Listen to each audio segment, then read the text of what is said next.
Medina ஷெரீஃபுக்கு வந்தாச்சு. சஹாபிகள்லாம் வந்து சேர்ந்துட்டாங்க. அப்துர் ரஹ்மான் இப்னு அவுஃப் ரலியல்லாஹு தஆலா மக்காவில் வாழும் காலத்திலேயே செல்வந்தராக வாழ்ந்தவங்க தான். எல்லாத்தையும் விட்டுட்டு வந்துட்டாங்க. இப்போ ஒன்றும் கிடையாது. சையதுனா சஅத் இப்னு ரபீ ரலியல்லாஹு தஆலா அவர்களோடு இணைச்சு விடுறாங்க.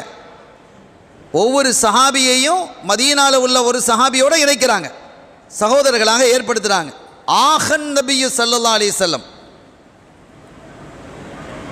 அப்படி இணைப்பை ஏற்படுத்தி இவர் உங்களுக்கு சகோதரர், இவர் உங்களுக்கு சகோதரர், இவர் உங்களுக்கு சகோதரர் என்று ஸல்லல்லாஹு அலைஹி வஸல்லம் ஏற்படுத்தினாங்க.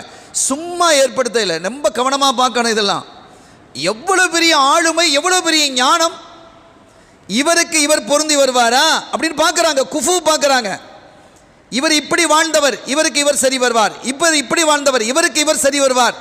ஏன்னா அவங்களுக்குள்ள பிரச்சனை வந்துடக்கூடாது. நஃப்ஸு, ஷைத்தான் எல்லாத்தையும் இணைச்சி விடுறாங்க.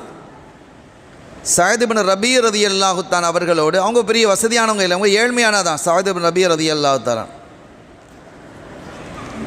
அவங்களோட இணைச்சாச்சு. அப்துர் ரஹ்மான் இப்னு அவுஃப், அப்துர் ரஹ்மான் இனிமேல் உங்களுக்கு சகோதரர் தான், இவர் உங்களை பார்த்துக்கிடுவார், போங்க. கூட்டிகிட்டு போயாச்சு. ஒரு கூடாரம், ஓலை குடிசை தான், ஓலை குடிசை.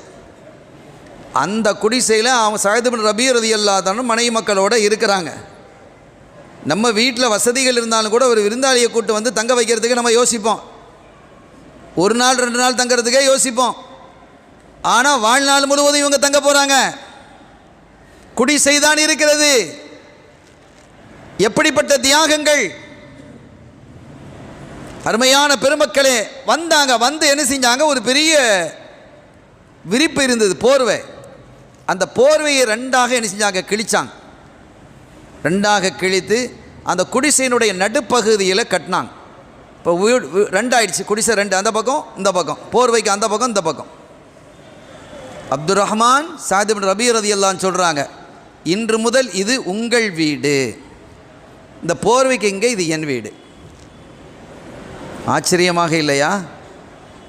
இன்று முதல் இது உங்களுடைய வீடு, இது உங்களுக்குரியது.